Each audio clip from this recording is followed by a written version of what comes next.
হ্যাঁ, আমি তাহলে যেটা দেখাচ্ছিলাম ওটা একটু দেখাই। তা হলো তোমার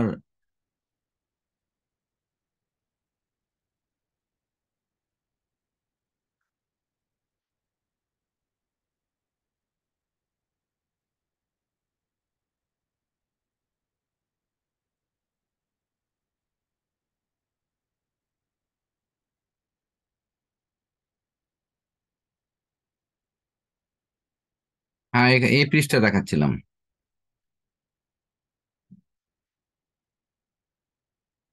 এখানে দেখাচ্ছিলাম, একটু দেখো। এখানে তোমার যে ক্যালকুলেশনের ফলে যে লাইনটা আসতেছে, এই জায়গাটা গুরুত্বপূর্ণ।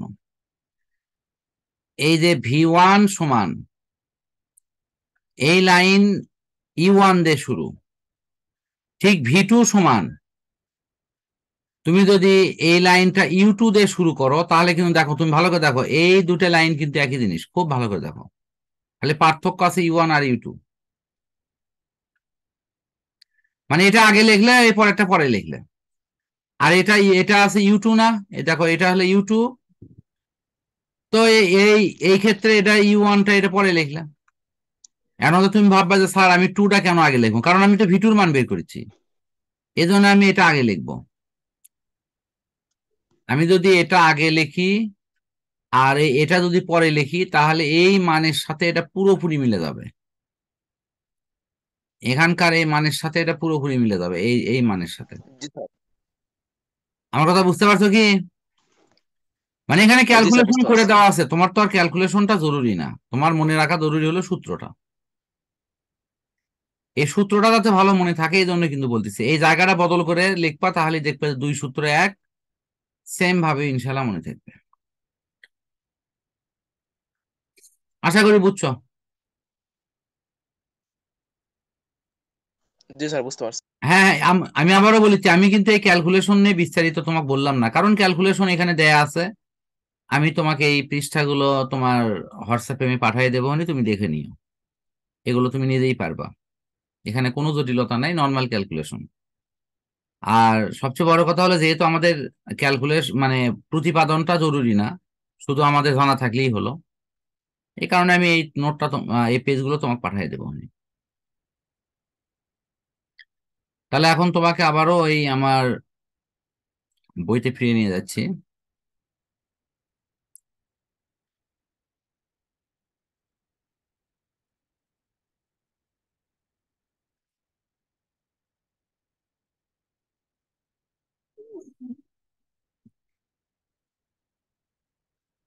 এখন আমাকে বলো, আর কোনো প্রবলেম আছে কি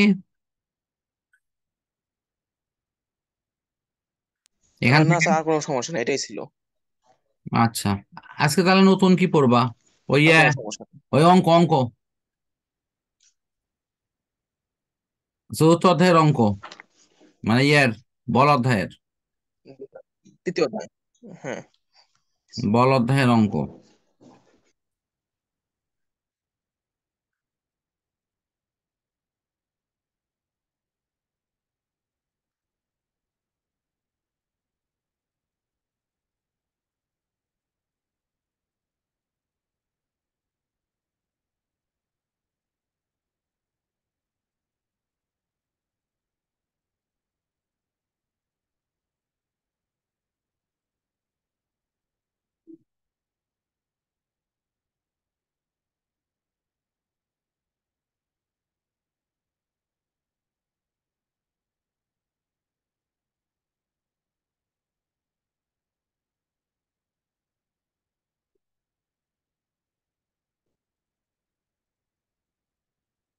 হ্যাঁ, দেখো, 1 নম্বর সূত্র হলো P=mv, আর ভরবেগের পরিবর্তন সমান হলো F×T।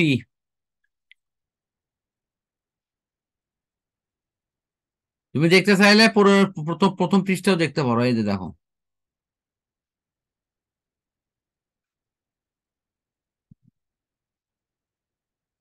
তবে এই সূত্রগুলোতে একটু প্রবলেম হবে কি, একটু দেখে নাও। না স্যার, মনে হয় না আমার প্রবলেম হবে। এগুলো তো সব জানাই আছে তোমার, এই জন্য আমি ডাইরেক্ট তোমার অঙ্কের জি ওখানে স্যার। নিয়ে গেছি, একটু অঙ্ক দেখো তাহলেই হবে।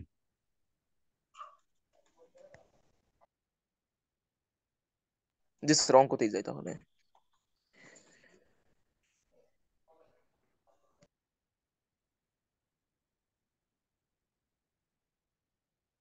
আচ্ছা এখানে দেখো 5, 2, 6 এগুলো দেখো।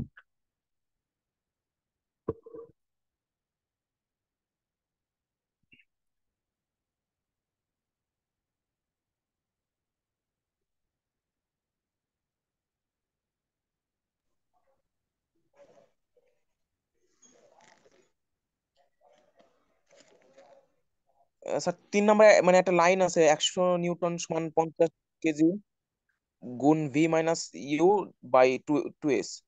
পরের লাইনে স্যার 25 কেজি দিয়ে আসলো, এটা কি স্যার 50 কে ওই যে 2 সেকেন্ড দ্বারা ভাগ করার ফলে আসছে?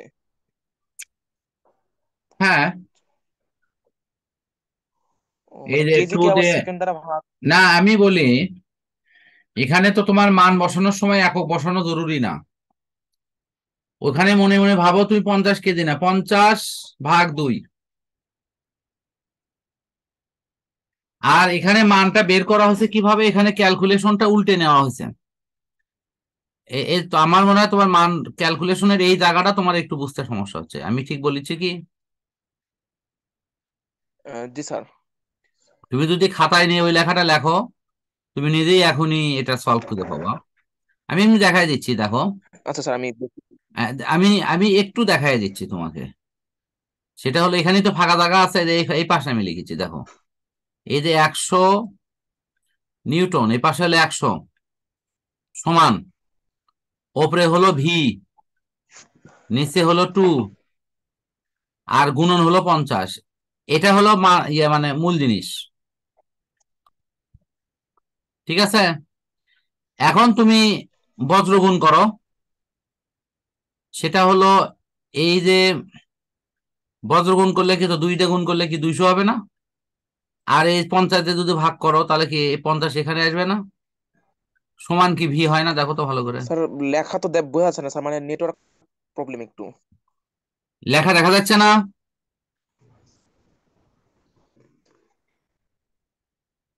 আমার কথা শুনতে পাচ্ছ? হ্যালো, আমার কথা শুনতে পাচ্ছ?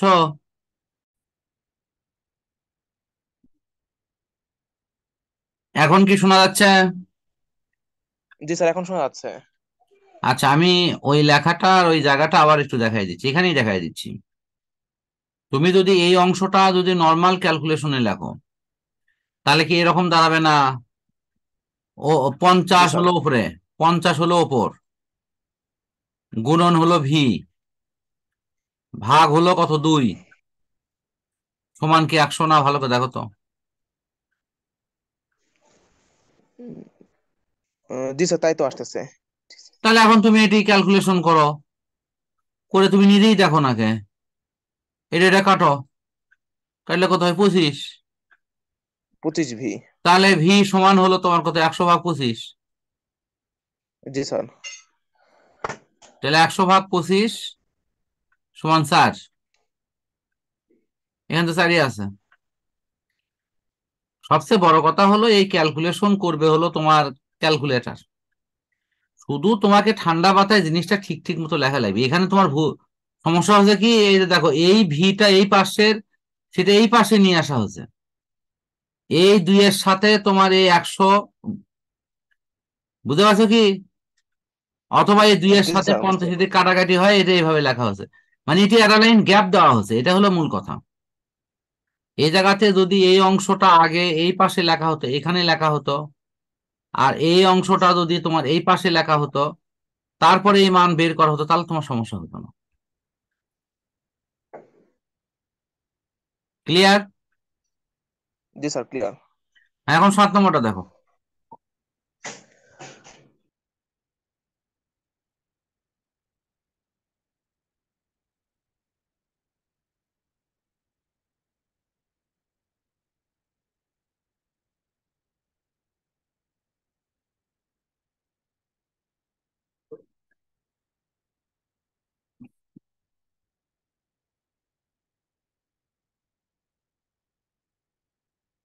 7 নম্বরের অঙ্ক কিন্তু খুব ইম্পর্টেন্ট অঙ্ক, এবং এই টাইপের অঙ্ক অনেক সময় পরীক্ষায় আসে, বিশেষ করে স্কুলের পরীক্ষায়, এবং এটা পুরনো বইয়ের একটা বিশেষ অঙ্ক।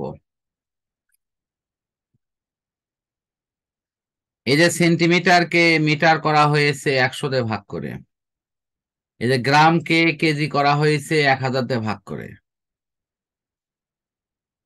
এখন তুমি খেয়াল করো, বাধাদানকারী বলের মান নির্ণয়। মূলত সূত্র হলো তোমার এফ সমান এম এ, এফ সমান এম এম এ। এ, এটা হলো মূল সূত্র। কিন্তু এখানে প্রবলেমটা হলো এর মান দেওয়া নেই। ভালো করে দেখো তুমি, এম এর মান দেওয়া আছে কিন্তু, এই যে দেখো এত গ্রাম ভরের বুলেট, এটা এম এর মান দেওয়া আছে। হ্যাঁ স্যার, এর মান দেওয়া নাই। তাহলে এর মান বের করে নেওয়ার জন্য 3টা সমীকরণ ব্যবহার করা যায়, জানো কি এটা? এর মান হলো v equal to u plus at, এটাতে বের করা যায়। S equal to u t plus G sir, half at আমাকে স্কয়ার, দেখাতে হবে। এটাতে বের করা যায়। আর একটা V square equal to U square plus twice S, এটাতে বের করা যায়। এখানে তোমার কাজ হলো তুমি সাইড নোট লিখবা, সাইড নোট লিখে দেখবা এটা কি মুক্ত সমীকরণ, সেই মুক্ত সমীকরণ লিখবা এবং 100% ইনশাল্লাহ মান বের হয়ে আসবে। স্যার আমার এখানে এস আছে, তারপর স্যার ভি আছে আর ইউ আছে। হ্যাঁ, তাহলে তাহলে তোমার এ সমান হোয়াট? তাহলে এই চারটে নিয়ে কোন সমীকরণ হবে দেখো তো, V square equal to U square U, plus, হ্যাঁ হ্যাঁ স্যার, ওটাই আসতেছে। তাহলে সেই জন্য এটাতে করা কি হচ্ছে, মুক্ত মানে তুমি, সমীকরণ? হ্যাঁ এটাই হলো বড় কথা। তো এই সূত্রটা যাচাই করতে পারলেই ওকে, সেখান থেকে এর মান বের করে। এখানে ক্যালকুলেশন কিন্তু অনেক শর্ট করা হয়েছে, বুঝতে পারলে কি? তুমি এই ক্যালকুলেশন ধীরে ধীরে একটু বড় বড় করে লিখবো, অসুবিধা কি?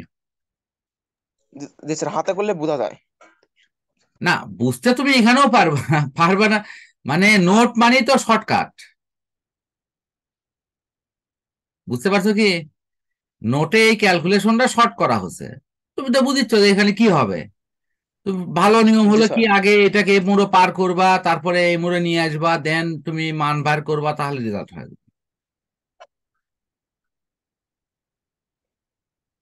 ক্লিয়ার? জি স্যার, ক্লিয়ার। আচ্ছা,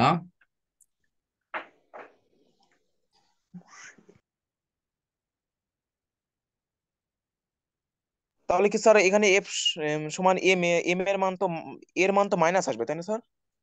হ্যাঁ অবশ্যই, এই যে এখানে আছে তো, করে দেওয়া আছে তো, দেখো না, এফ সমান এম এ। এখন তোমার ওদের বলের যদি মান বের করা হয়, তাহলে মাইনাস চিহ্ন আর হবে না।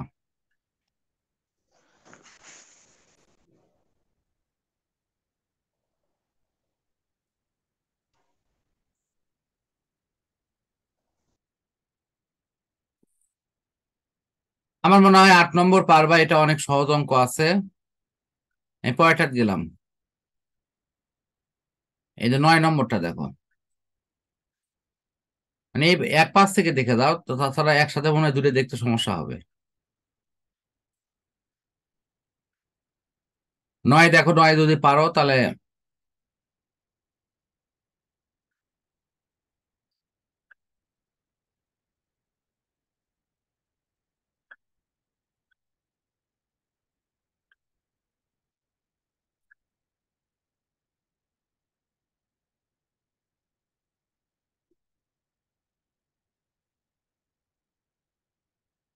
দেখো 9 নম্বর অঙ্ক পারবা কি?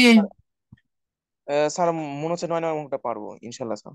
হ্যাঁ, ওই যে আগের ফরম্যাট না, ওই এফ সমান এম এ, খালি এর মান বের করে নেওয়া। জি স্যার। হ্যাঁ, ওই ফরম্যাটটা ধরতে পারলি ওকে, আর কোনো সমস্যা নেই। ঠিক সেম দেখো, 13 নম্বর অঙ্ক একই।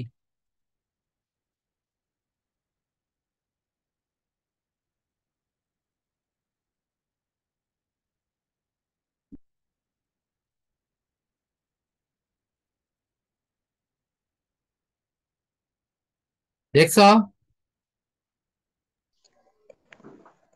জি স্যার, এটাও পারবো।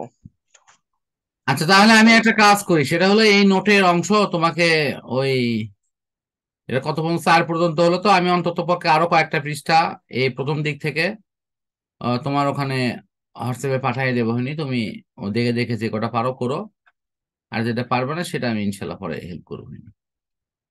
ঠিক আছে? জি স্যার। তো ভালো থাকো, আজকে আমরা ছুটি, বিদায় নিচ্ছি। আল্লাহ হাফেজ। আচ্ছা স্যার, আল্লাহ হাফেজ স্যার, আসসালামু আলাইকুম স্যার। ওয়ালাইকুম সালাম রহমতুল্লাহ।